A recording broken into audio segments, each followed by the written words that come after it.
Hi everyone. आज मैं आप लोगों के साथ शेयर करने वाली हूँ मेरे कुछ नेल आर्ट्स। आई होप कि मेरे ये सारे नेल आर्ट डिज़ाइन आप लोगों को अच्छा लगेगा।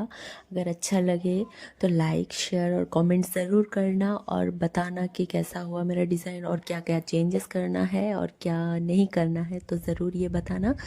तो मस्ट वॉच। Thank you.